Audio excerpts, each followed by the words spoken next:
12 मार्च को रिजल्ट आया। कब? 12 मार्च। नियम यह कहता है कि मेंस का एग्जाम दोगे तो 45 दिन तो चाहिए ना। इन्होंने मेंस का एग्जाम डेट घोषित ही नहीं किया और आज पेपर में दे दिया कि आज से फॉर्म भराना चालू होंगे और 9 अप्रैल को एग्जाम। 15 दिन में इनका बाप तैयारी कर लेगा मेंस की, इनका बाप कर लेगा तैयारी। और मेरे को लगता है ये व्यापम पूरा नशे में बैठा हुआ है। और क्यों बैठा हुआ गांजे में, मैं बता रहा हूं आपको। मैंने बोला आबकारी के अंदर एक ही सेंटर से कुछ लोगों के 99 मार्क्स आए यार, जो गलत है। मैंने बोला रिजल्ट नहीं आया था, मैंने बोला एक ही सेंटर से यार 3 लोग एक ही शिफ्ट में 100 में से 99 नंबर और 100 नंबर कैसे ला सकते हैं यार। तब लोगों को लगा यार ये व्यक्ति गलत बात कर रहा है। और जब रिजल्ट आया और चेक किया तो एक ही सेंटर से 12 लोगों के 100 में से 100 नंबर आए, जिन गधों को अपना नाम लिख के नहीं आ रहा है। तो मुझे बताओ ये कंप्यूटर के साथ छेड़खानी का वर्ग 2 के अंदर नहीं हुई होगी? हुई होगी नहीं हुई होगी? तो जांच होनी चाहिए नहीं होना चाहिए? ये नियम होना चाहिए। अगर ना खाऊंगा तो ना, मेरा नहीं कहना, ये मोदी जी का कहना है। ना खाऊंगा ना, तो भैया फर्जी लोग को हम क्यों खाने देंगे कोई चीजें। एमपी पुलिस का एग्जाम हुआ, एमपी पुलिस का, तब भी मैंने कहा कि कंप्यूटर के साथ छेड़खानी हो रही है, कंप्यूटर के साथ छेड़खानी हो रही। फिर मेरी बात नहीं मानी और अभी व्यापम ने खुद 14 लोगों के खिलाफ एफआईआर दर्ज की कि इन्होंने भी कंप्यूटर के साथ छेड़खानी करी। अब ये सोचो हर भर्ती परीक्षा के अंदर ये फर्जीवाड़ा हो रहा। और ये बताओ जो वर्ग 2 के अंदर जो लड़का पकड़ा गया था उसकी जांच क्यों नहीं की? उसकी जांच क्यों नहीं की? ये आधी सीटें बेचकर खा गए हैं, वर्ग 2 और 3 की आधी सीटें। इसलिए आप लोग यहां पर बैठे हो। आप लोग अभी से नहीं, जब से नोटिफिकेशन आएगा तब से पढ़ रहे होंगे, मेंस के दिन तक पढ़ रहे होंगे आप। और इतना कट ऑफ कैसे संभव है जब सिलेबस चेंज होता है? 3 साल से धीरे कंटिन्यू तैयारी कर रहे हैं, ये 4 साल से तैयारी कर रहे हैं। अब आप ये देखो इन्होंने किस प्रकार का गदर मचा के रखा है यहाँ पे। और ये मैंने सुना कि कह रहे थे ये हमारा आखिरी आंदोलन है। अरे भाई मैंने सुना ये हमारा आखिरी आंदोलन है, मैंने सुना ये बात। तो अगर आखिरी आंदोलन है ना तो ये आंदोलन जीवन भर याद रखा जाएगा, है ना। ये अभी केवल शुरुआत है, अभी ये केवल शुरुआत है और हम आपके साथ में हैं। सरकार ने बहुत मारा हमको, पुलिस वालों ने पकड़ पकड़ के 17 एफआईआर करी, जेल में डाल दी। पर मैं आज भी आपके बीच खड़ा हूं क्योंकि मैं ऐसे दस्तूर को और ऐसे कानून को बिल्कुल नहीं मानता। अगर आप ऐसे कोई भक्त से पूछ लोगे तो अभी बोलेगा नहीं यार अभी तो रात है। अगर आप उसको आंख खोल के दिखाओगे बोलेगा नहीं नहीं रात ही है। अरे कम से कम दिन को दिन और रात को रात की ना तो सीख जाओ गधो। और ये इतना दर्द नहीं दिख रहा, हर एक व्यक्ति परेशान है। और मोस्टली मैंने देखा वर्ग 2 और 3 के अंदर, आप इस बात को अदरवाइज मत लेना, सभी लोग लगभग जिनकी शादी हो चुकी है, लगभग। मैं जब यही सोच रहा था, जब मैंने एंटर किया ना, तब मैंने एक महिला को देखा, अपनी बच्ची का हाथ पकड़ कर एक गर्मी धूप में। मैं सोच रहा हूँ यानी अपनी बच्ची को लेके क्यों आई। जब मैंने प्रमोद भैया से बात की तो उनका यह कहना था माँ को बहुत बड़ी उम्मीद है कि वो अपनी जंग में अपनी बेटी को भी लेके जा रहे हैं ताकि उसकी बेटी देखे कि मेरी माँ, जब लोग घर पे बैठकर यूट्यूब पर तमाशा देख रहे थे, पदवृद्धि की बात हो रही थी, तब मैं अपनी माँ के साथ भोपाल में लड़ने के लिए गई। अरे चलो छोड़ो ये बातें, वो लड़की देखो गोदी में अपनी माँ के सोई है। आप देखो इससे ज्यादा मजबूरी किसी की हो सकती है क्या? हम लोग क्यों आए हैं यहाँ पर? क्या टाइम पास करने आए हैं? हम पदवृद्धि लेने आए हैं और आए हैं तो लेके जाएंगे। और क्या हम चोर उचक्के हैं क्या?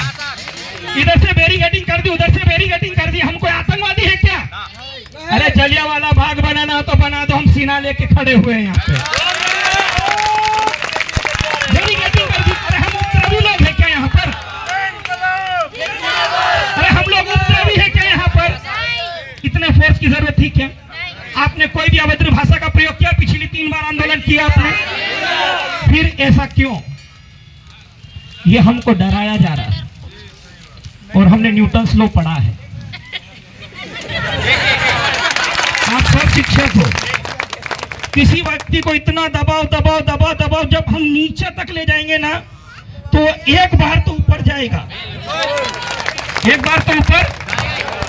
तो मुझे लगता है दोस्तों, हम ये जो आंदोलन में शामिल हुए हैं, आज बहुत अच्छा आंदोलन आप लोग कर रहे हो, हम लोग आपके समर्थन में खड़े हैं और हमारी मांगे जेन्युइन है। कोई एक भी व्यक्ति आके बोल दे कि जो तुम मांग गलत कर रहे हो तो हम यहाँ से उठ के चले जाएंगे, बस वो हमारे कुछ सवालों का जवाब दे दो। अरे जब भर्ती ले रहे हैं, शिक्षा मंत्री का वो डीपीआई में वो मेम बेटी, क्या ना, मेरे को तो नाम भी नहीं मालूम उसका, हाँ, शक्लें याद नहीं होती ऐसे लोगों की, करे क्या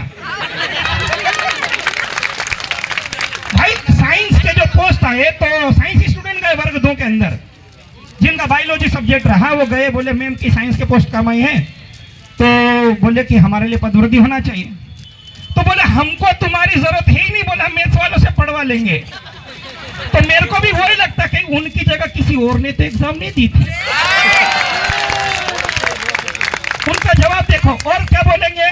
और बाहर आने में मुझे समझ में नहीं आता कि भाई अंदर से बाहर आ जाएंगे तो क्या उनका पद छोटा हो जाएगा अपने से ज्ञापन लेने में। और बोले 5 लोग चलेंगे ज्ञापन देने, कितने लोग, तो बाकी क्या किसी की मैयत में आए हैं? जाएंगे तो सब, नहीं तो कोई नहीं जाएगा। अगर उनको जेल में डालना, जेल में डाल दो, हम जेल जाने को। अरे कम से कम 2 वक्त की रोटी तो मिलेगी। यूं भी घर वाले बोलते कि बेटा तेरी नौकरी कब लगेगी, पर बताई कौन कि जेब में 15 लाख रुपए नहीं थे, नहीं तो मेरी भी नौकरी लग जाती। बोलते नहीं बोलते घर वाले कब लगेगी, बोले उसकी तो नौकरी लगे, तो उसके तो पड़ोस में थे भाई 15 लाख, हमारे पास थे क्या?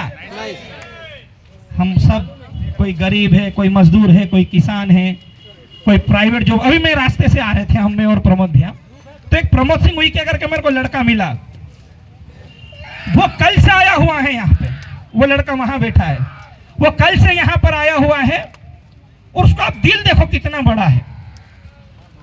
उसने खाना खाया तो खाया, कहीं से एक प्लेट पैक करवा के लाया कि अगर कोई आंदोलन में मेरा कोई भाई भूखा होगा तो वो खाना खा लेगा। इतनी भ्रातृत्व की भावना है यहाँ के लोगों में, आप देखो। और उन्होंने हमको रोका, हमको खाना खिलाया नहीं, बोले सर आप आए हो, आप पहले खाना खाओ फिर अपन चलेंगे। अब आप ये देखो, इतना भ्रातृत्व भाव है यहाँ पर। अब ऐसे लोगों के लिए नहीं लड़ेंगे तो क्या उनके लिए लड़ेंगे जो घर में बैठे हैं, जो एसी में आनंद ले रहे। और मुझे ये बताओ, ये शिक्षा मंत्री को मंत्री बनाया किसने? हम लोगों ने। वोट किसने दिया? हम लोगों ने। जब आप लोग जाते हो ना 5 लोगों का प्रतिनिधि मंडल, तो बोला सर की तबीयत खराब है। अरे भाई तेरे को हमने एसी तक में लाके बिठा दिया, अब तो सुधर जा, अब तो कम से कम हमारी बातें सुन लो। और उनको लगता है हमसे ज्ञापन लेने में बस उनकी इज्जत क्या हो जाएगी, कम हो जाएगी। अब मुझे समझ में ये नहीं आ रहा है, जिनकी इज्जत हमने बनाई अब हमसे कम हो जाएगी। मुझे बताओ, कोई भी कभी शिक्षा मंत्री आए हो हमारा आंदोलन में? नहीं आया भाई आपने उग्रता की क्या अभी तक? नहीं। तो डर किस बात का? याद रखना, जो चोर होता ना वही डरता है। भाई अगर आपने चोरी नहीं की, अभी पुलिस आपको पकड़ के ले जाएगी, कोई डर रहेगा क्या? नहीं। तो डर किसको होगा? चोर को। तो हम कोई चोर है क्या? जो है वो आते नहीं है, सीधी बात है। अरे मेरे ऊपर तो 17 है, 18 भी हो जाए तो कोई फर्क नहीं पड़ता मेरे, पर आज आए हैं ऐसे तो नहीं जाएंगे। हम बैठे हैं यहाँ पर, देखते हैं पुलिस प्रशासन भी कब तक रहता है, वो जीतते अपन जीतते, सब मुकाबला हो जाएगा वो तो बाद में। तो दोस्तों, हो सकता है मेरी बात कुछ लोगों को बुरी लगी होगी, क्योंकि मैं सही बोलता हूँ, और कुछ लोग कोऑर्डिनेशन से भी होंगे, कोई होंगे और बोल रहे होंगे अरे यार ये ऐसा बोल रहा, कोई एफआईआर नहीं हो जाए हमारे ऊपर। ये देखो, ये होता जिगरा, ये होता है जिगरा। कोई चिंता वाली बात नहीं, जो होगा वो देखा जाएगा। और जीवन एक ही बार मिला है, और मौत भी एक ही बार आती है, पर तलवे चाट के तो नहीं जिएंगे। जिएंगे तो सर उठा के जिएंगे, क्योंकि हम जो पैदा हुए हैं सब मर्द की औलादे हैं, जो नपुंसक थे वो भी घर पे बैठे हुए हैं। गर्मी में आए बहुत बड़ी बात है। अब जैसे हम लोग वहां से पैदल पैदल आ रहे, मैं देख रहा हूँ लोग बैग टांगे और चले जा रहे हैं, और हमने मुंह पे कपड़ा बांध रखा। कहाँ जा रहे? बोले अम्बेडकर पार्क। नहीं मिल रहा तो उधर ही घूम रहे हैं। फिर उसको हम बता रहे ये लोकेशन आई, इस लोकेशन से चलो आप। तो आप ये देखो आप कि वो लोग इतनी दूर से भटकते भटकते यहाँ पर पहुंच रहे, और अभी भी जैसे 12:30-1 बजने को है, लोग अभी भी आ रहे हैं। यही तो इस आंदोलन की जीत है। और दोस्तों, हम लोग और भी बाद में मिलेंगे, और भी चर्चाएं होगी, और भी हमारे साथी हैं, और ये ज्ञापन भी हम लोग सब लेकर आए हैं। अपने वो ज्ञापन भी देना है व्यवस्थित तरीके से, और जो भी आपको आदेश मिलेगा उसका पालन करना शांति प्रिय तरीके से। और अगर मेरे शब्दावली से अगर किसी को कोई भी तकलीफ हुई हो तो मैं तुमसे माफी नहीं मांगूंगा। भाई क्यों मांगू मैं माफी? मैंने कोई गलत थोड़ी किया है। तो अब हमारा काम चालू होगा भाई। वो तो चाहते हैं कि 10 दिन भी तुम यहाँ बैठे रहो। वो एक कहावत सुनी, जंगल में मोर नाचा किसने देखा? तो हम ये जंगल में बैठे हैं, अभी हमें शहर में जाना है ना? तैयार रहना आप लोग। चलो, बाकी भी वक्तागण हैं, वो भी अपना वक्तव्य यहाँ पर रखेंगे। हम लोग आपके साथ जुड़े हुए हैं और आखिरी दम तक डटे रहेंगे। भगवान करे आपकी मांग पूरी हो। भाई साहब के लिए जोरदार तालियां। और इनको क्या मोह है अपने से? चलो मान लो पेपर भी बेचेंगे, एक बात कह रहा हूं मैं, 50 पेपर बेचेंगे, 100 रुपए मिलेंगे, क्या हो जाएगा उसमें? उन सबसे बड़ी होती है दुआएं। और आज हम यहाँ पर है ना, तो हमारे साथ हमारी माता जी की दुआएं हैं, हमारी पिताजी की दुआएं हैं, और अगर घर में छोटे बच्चे होंगे ना, उनकी भी दुआएं होगी, हमारी बीवी की भी दुआएं होगी कि नहीं यार हम अच्छी लड़ाई लड़ने आए हैं, तो इसको हम लोग जीत के जाएंगे। ठीक है, चलो बहुत बहुत धन्यवाद आप सभी साथियों को।